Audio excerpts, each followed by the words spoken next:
welcome to a new episode of the Ancient Coin Hour.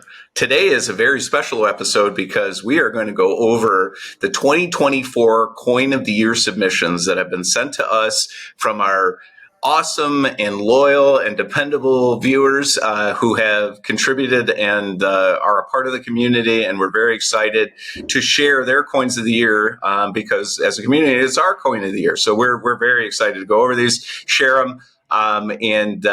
Josh, how are you doing today? Are you excited to go over some coins? Great. I'm so excited. I'm excited for the new year. I'm already ready to go. I'm excited to look at these coins. So let's just jump right into it. So our first coin up tonight is Jeremy. And Jeremy's submission is this Ionia trihemiobal. And Jeremy says, "Thanks, guys, for the great podcast and wonderful interviews." This is a very interesting coin we're seeing here. Yeah. Issued by the governor of Themistocles, the exiled hero of the Battle of Salamis. I have no idea what that is. Well, but we know who Themistocles is, right? Yes, that we do. So this was issued by Themistocles. I'm not familiar with this type. I think it's an exciting type because he's obviously an important guy in history. I'm hoping that Jeremy can maybe shoot us a message or tell us a little bit more because I've not seen this type or I'm not familiar with it, but I'd like to learn more. I would like to own a coin from Themistocles. So if you could share it, but yeah, definitely an amazing coin, amazing piece of history, and incredibly small, I'm sure. Yeah. Trihemiobal, that thing's probably about what, like 8 millimeters, 9 millimeters? Yeah, 0.6 G or something. All right. Well, and then we have a familiar favorite, but a coin from Dan. Dan did submit a number of coins, but in this case, we did use Ptolemy II as the representation. A couple of reasons. One, obviously, Josh is the Ptolemy king, but also he sold it to Dan. So anyway, we'll talk a little bit about it. I had long conversations with Josh about this coin because I was very interested in it. I love the connection, the countermark, that it's Byzantium before it became Constantinople. Very different, but it also traveled from Alexandria to Constantinople. Yeah, could you imagine the journey this coin took from Alexandria all the way up there? Yeah, that's why I was so interested. I mean, we had just recently on the podcast where I can't remember the guest we had just recently talked about. Kyle. Yeah, Kyle, where he talked about how he had the provenance where it went or Spanish coin went all over the world, and you could document it because of the countermarks. This is a great example of how that works and the story this coin tells. Absolutely. Thank you so much for sharing. Thank you so much, Dan. All right, next up we have a coin from Brian, this absolutely stunning Julius Caesar African mint coin. And Brian says, "I will make a New Year's resolution to try and buy a coin from Kinzer Coins in 2025. Well, I will make the resolution that I will try to sell you a coin in 2025. There we go. This is, imperatorial coins are close to my heart. I know a little bit about them. This is a very good example. The reverse of Aeneas and Anchises is incredible. The detail that's still there. This is a really fine piece, something to be very proud of. And I know that, Josh loves his Julius Caesar coins. That's right. I mean, who doesn't like a Julius Caesar? That's right. Well, thank you so much for sharing. I appreciate it. All right. Next up, we have one from Kevin. And Kevin says, this is up from Dave. Dave says, "I saw this beauty and had to have it. I've never seen another with a fine style designation. This is a beautiful, beautiful Sybaris stater of archaic. Huge coin, actually. Huge flan. I love the style. I love the incuse on how they design this. These are some of my favorite type of coins. These and even the Brudium that has the tripod on it. It's beautiful, beautiful style of coin and very. Whenever I see a 5 at the beginning of the number, I immediately like kind of changed my brain about how I think about coins, because anything before 500 starts to get a little bit, it feels older, right? It feels archaic. This particular coin does not look archaic. It looks really well done. So a great example of a very early, I mean, coins were only 140 years old at this point. Pretty much. And this is what they came up with. So that's pretty impressive. It's pretty amazing, if you ask me. Thank you so much for sharing. Have you owned one of these, Dean? No, I have not, but I need to. And I definitely have not. I think that I've actually seen this one out, so you may have beaten me to it. But yeah, this is an example I'd like to own for sure. Next up, we have one from Kevin. Kevin. Okay, so I was looking forward to talking about this. This is a beautiful Lysimachus colophon mint, beautiful. The reason that I share in your passion, your love for this is that the toning is just superb. A lot of people look for like the rainbow or just the flat, shiny silver. To me, when the shadows are kind of naturally formed by the steel or the silver.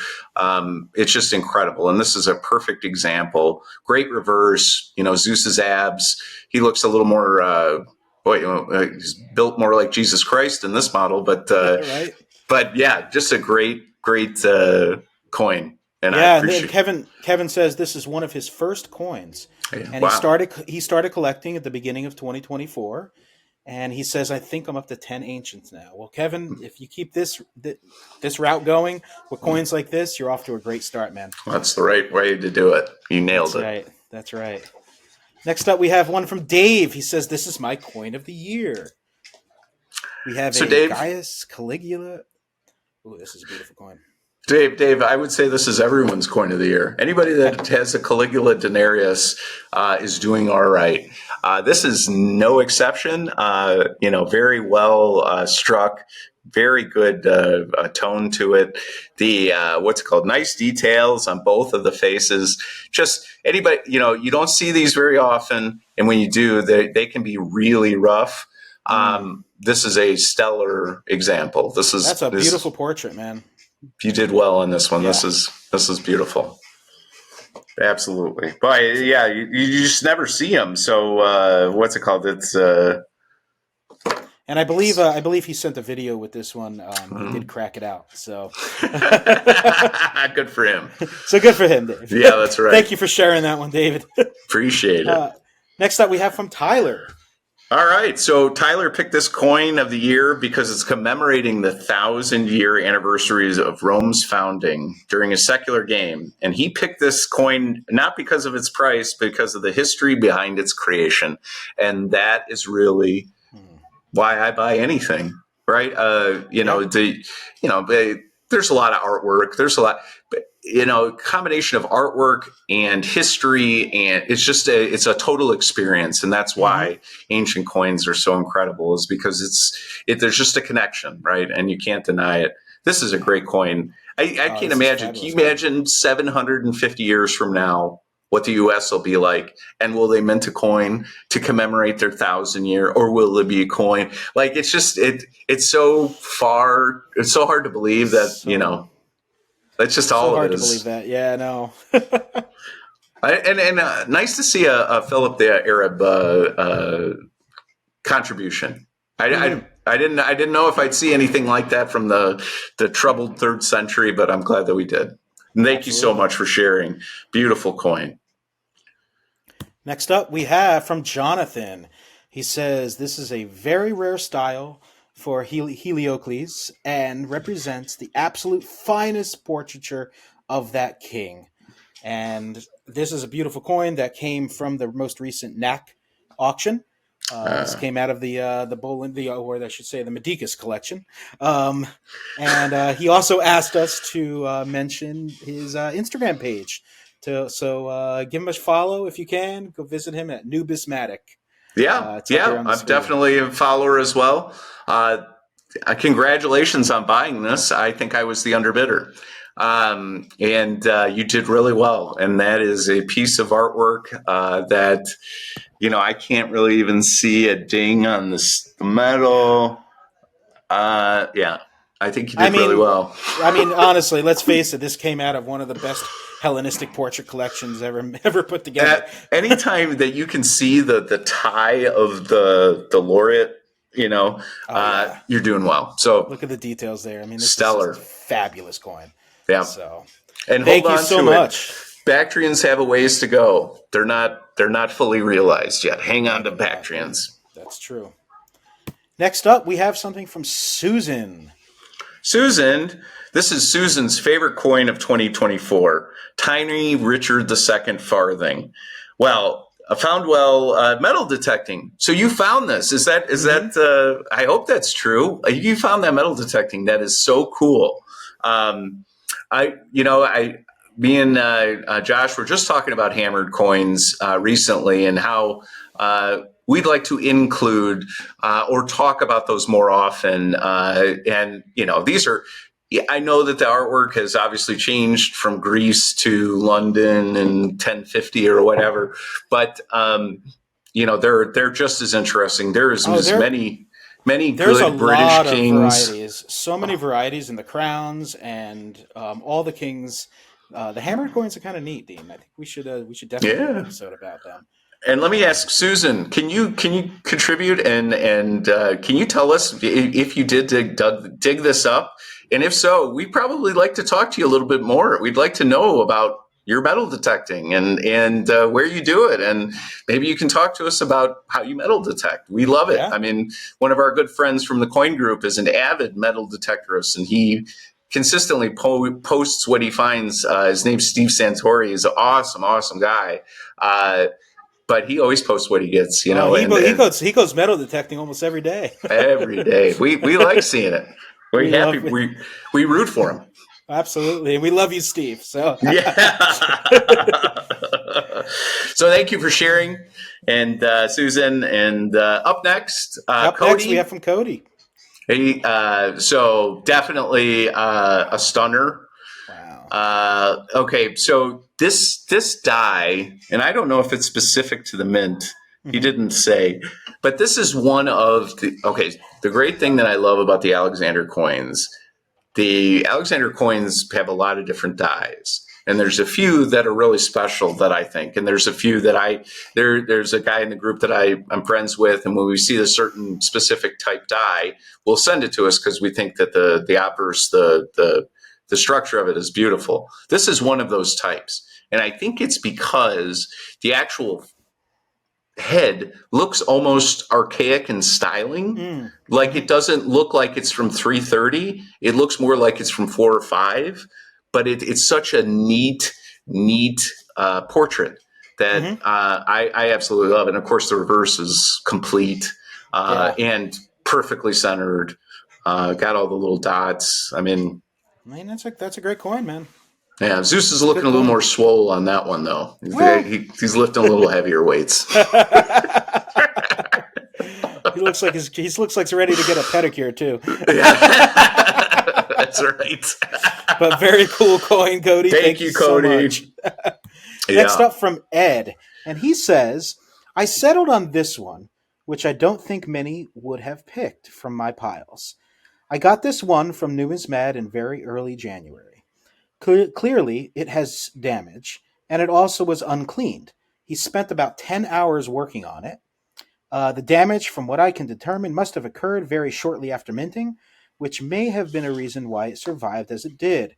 I believe it must have been lost or discarded shortly after minting. The wear, especially on the reverse of Tiberius, brother of Constantine IV, not Tiberius III, is about the highest relief I can remember seeing on a Byzantine coin, showing it must have had a short life in circulation." Very cool. Wow, look at that. Look at that doubling. Holy moly. The style is interesting. There's a lot to unpack here, and just in terms of not normal. Do you know what I mean? Yeah. The opera, now, a lot of these phallus coins, they're pretty well worn, so you can't see a full oppers. But this is a really interesting type.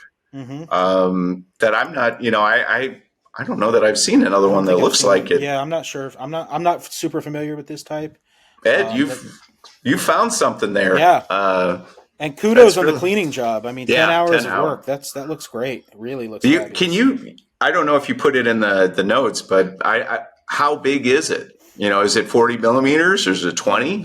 That would be interesting to me because I thought by Constantine the Fourth they were done with the big Yeah, phallus the large coins. They phalanges. were smaller, but I have lots of questions, Ed. Thank you for sharing, and now you've piqued my interest. Maybe you can message us back and let us know a little bit more about the coin. But thank you so much, Ed, for sharing. Next up, John. Okay. Wow, this is a very interesting type. So John writes, my favorite coin of 2024 is a super rare Athenian bronze that shows the hero Theseus driving the Marathonian bull back to his father, King Aegeus. One of my coin collecting goals was to get a coin type of each of the deeds of Theseus. Theseus. Theseus. Sorry, guys. Forgive me. However, the Theseus and bull type is very rare type and seemed impossible to find. This coin has two important reasons that made it my best acquisition in 2024. One is completed my Theseus heroic cycle set, filling a long hoped for goal. Two, it showed the best of ancient coin community and fellow collectors who are willing to help one another in our pursuit. Yeah, so a little bit. He wrote kind of a write up about this that I had read, and it's a coin that is extremely rare. There was only like one or two examples ever sold. I believe it was one, and it was on a CNG auction. It went for it was quite pricey, and he had saw this coin and identified with another collector, and the two of them worked together, and they identified that this was what it was, and now it's one of the plate coins on our RPC online. Well, again, another incredibly interesting type. I love anything with Athena on the obverse. That's my jam. And but what an interesting AE25. Yeah, 25 Boy. millimeters. So you have the king, size. right? Thrown seated on the a lot to. Boy, I would love to know more. This is a beautiful coin, and I think I have to do some research because I don't know anything about the heroic cycle set that he collected. And yeah, I'm not familiar with that set myself. boy, A very lot of interesting. the provincials coins. I mean, you can go into all kinds of sets with Oh gods yeah, and activities and and scenes and architecture. I mean, that's what makes the provincial coins really special to it collect. is. And like Robert said, each one was representing their city by sending it out. So there's a message to everyone on each one of those coins. Absolutely. Well, John, thank you so much for sharing that coin, and we'll go on to the next one. This was given by Gaute, and he says, this is my best coin of the year. It's a Gallienus Antonianus, and this comes from the Animal Mythical Theory series. So this is really cool. Look at that. Yeah, Big really. portrait. Whenever I talk to people, whenever I talk to people, in terms of collecting and starting out, and if they're used to collecting sets, Gallienus is or Probus are great collecting for sets. And so this is the Animal Mythical series. You can put together a set of this, and Gaute has a really nice one here that he's sharing, and I can see why he's so excited about it. I hope you get to put together the whole set, and if you do, please share it with us because we'd like to see. But thank you so much for sharing. Thank you. Next up is from Don, and he says, this is my favorite coin from my collection of coins of Magna Graecia and Sicily. He says, I enjoy listening to your podcast. Please keep them coming, and we will. Thank you. We appreciate it. What a beautiful coin. So we've seen, I'll just make this comment, not specifically about this coin, but we've seen a wide range of kind of conditions and stuff. We've had a broken off coin and things of that nature. I don't want people to think that everybody's goal is to get the nicest possible. And that, because it's not realistic. My dad, who collected for 50 years, collected coins that were worn. And he liked it that way. That was what he wanted. He wanted them to be a little worn because they were used. And because they were used, they have a story. And who held them? Like shekels of Tyre. Did Jesus hold them? There's just a lot to it. And so his kind of passion wasn't from Mint State. It wasn't from AU. It wasn't even from EF. It was from VF in that neighborhood. And that's what made him perfectly happy. So not everybody has the same eye or is looking for the same thing as everyone else.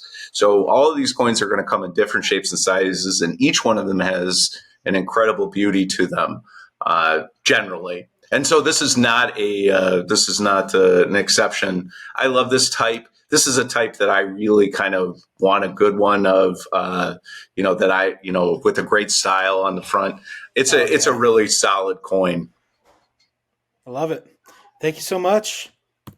Next up, we have number 15 from Dimitri. This is Dimitri's coin of the year, Mint State, with rainbow toning and an exquisite style, and I would not argue in the least. I love it's that very tone. interesting. Wow, that's beautiful. We've had 3 incredibly beautiful drams, right? Mm-hmm. That's interesting because that you is would interesting. think with Alexander you'd have more tets, but very interesting. Another beautiful type, another beautiful die. You can, what I look for on these is, and I don't want to give away my secret, but really, anytime you can see the hair before the lion headdress, buy it. It's just it means that it wasn't worn. I mean, that's the high point, the hair right before that. It's generally true. The front layer, it's where the coin gets held with the thumb. But anyway, this has not been used, I don't think. I particularly love the lion head on this one. If you look at it, it really looks like almost like another face. Right. Yeah. It's really a spectacular example. And I mean, the reverse of this, that Zeus, he's a little fat. He's a little beefed up there. I love it. It's got more masculine. That's right. He's got this, and that fiery toning is beautiful. I mean, I'm a sucker. I know you like a lot of the darker tone stuff and whatnot, but like I love the colorful tone. Oh yeah, yeah. This is what a critical. The thing that again, this is an interesting study on. Somebody had to chisel away in a little die and just not, to make this design so they could hammer it. It's stunning. Unbelievable. I mean, the coin is this big, and they made that design. That's it. Unbelievable. Well, thank you, Dimitri, for sharing this one. Yes. Next up, we have a coin from Pear, and he says, it is an Augustus denarius reverse type that I've wanted for a long time. So I may say this wrong. Is this the Parthian? I believe it is. Yes. Surrender of the what's it called? The standards to get them back from Crassus. So this is a very interesting type, and actually the reverse is modeled on a Julius Caesar type from about 20 years before, where on the reverse, similar with the battle standards and stuff, and then Vercingetorix sitting at the bottom of the pyre captured. So of a version that has been replicated, but again, showing strength, showing power, even though Augustus in this case did not defeat, so to speak, the Parthians, he did politically get those standards back, and then they negotiated. But anyway, important piece of history. Augustus coins are so cool. It's just everyone is different. It's just so neat. I think I read somewhere there were 500 different obverse types for Octavian. I mean, you could spend a whole lifetime just collecting Octavian. Yeah, absolutely. Thank you so much for sharing. Absolutely. Next up, we have from Andrew. Andrew says, this is definitely my favorite piece added to my collection this year and seems to be fairly unique. You can find plenty of the silvered AE1 tetrarchic phallus, but I think this one is truly exceptional with how much of the original silvering survived. I agree, 100%. Yeah, that's a good one. That's a good coin. And, there's so many guys that collect these LRBs have like this amazing ability to recognize reverses and the very distinct differences that you and I can't pick up. I always am very jealous of their ability to do that. Because if I could, then I'd probably be digging in piles of Constantine coins. Yeah, this is the legend, the reverse legend of these are so common. The Genio Populi Romani reverse, but there are subtle differences, and some of them are really rare, actually. Yeah, that's right. But this is, I really enjoy, like you do, Andrew, when you get a full silvered one. This got great detail, great coin. Thank you so much for sharing it, Andrew. And next up, we have a coin from Mike, and he said, I wanted to share one of my favorite purchases of the year, mainly because of the extensive lost provenance I found. It was even briefly held in the British Museum. The house who sold it had no prior pedigree listed. Looking at the coin prior to the sale, I decided there must be something there, so I did some research, and here is what I found. This gorgeous nomos from Lucania. And look at that provenance history going all the way back to 1928. Wow. Well, so, first of all, it's very important if you can, and not everybody is great about this, but it's very important to keep every piece of information that you can get with the coins. I am terrible at it. I know it. But it's the difference between pennies and dollars. Knowing the provenance of a coin can make or break it, honestly. In this case, having a provenance back to 1928 is impeccable, particularly because it comes from the British Museum. And just adds infinite value because now you have a kind of a handoff of ownership. Yeah, that's right. Provenance, which is incredible. And if I remember talking to Tyler, a lot of these earlier books or what's it called, research books were from kind of the higher end collectors, the royalty. Oh, yeah. So when I see Otto Helbing, that's where I go, right? So somebody who is probably pretty well to do, probably an important person at the time who owned this because, obviously ancient coins weren't the same, right? I mean, if you had a ancient coin, it was probably pretty hard to come across. So to have a coin that goes back that far, it probably was held by somebody important. I would say. Auto Helbing auctions go back early 1900s. Oh yeah, even early 1920s. So yeah, to have something this come from the Lloyd collection, and this coin were coins that were left to the British Museum. So wow, this is just it's stunning, man. I love the Italian nomos.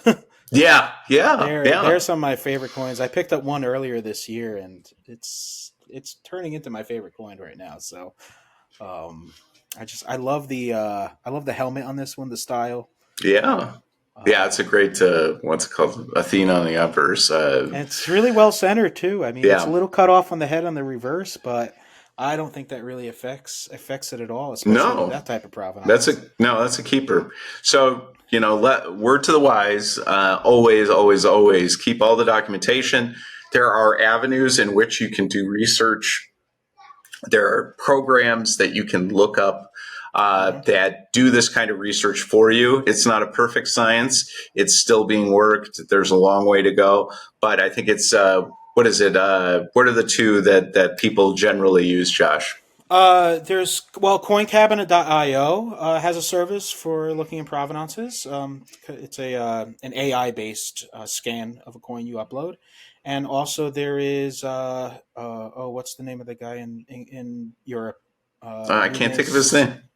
Numis. I can't think of it, but I will put it in the screen. Yeah, sorry about that, guys. I just can't think of it off the top of my head. There's two different places where you don't have to go through each one of the auction catalogs dating back to 1930. We have technology that can help, but it's not going to be perfect. Ex-Numis. Yep, Ex-Numis. That's right. So if you have something special and it's got toning, it's probably been around and it probably should be looked up. Those services have prices and there's, but it's just something worth considering. But again, I mean, look, old toning doesn't guarantee that you're going to have an old provenance, but the likelihood very greatly increases. Yeah, toning helps. Yeah, And well, with that is all the submissions that we had this year. And thank you everybody for sending them. I mean, it's been a great year for us starting the podcast this year, and we're really excited to see what the future holds in 25. Absolutely. Well, I know that I'm excited. I know that Pentapolis and a couple other people have all very much confirmed that they're coming to Fun. I am so excited about meeting up and spending time with everyone there. Going to be a blast. And just looking forward to 2025. I think there's a lot of great things that are going to happen, particularly in numismatics, that I'm very excited about. And I can't wait to share it with you. As always, thank you so much for your support. 2024 really helped us find our footing, and we're getting better every day. We appreciate the support. We appreciate you guys taking the time. I know there's a billion podcasts and a billion people talking about whatever. And I'm so grateful that you take your precious time and listen to us for even a few minutes. Thank you so much for your listening and participation. We're going to keep working away on the grindstone until we present to you a perfect product. So every day we'll work a little bit harder to get a better podcast out to you guys. But thank you so much for your support, and we'll talk to you in 2025. Thank you so much.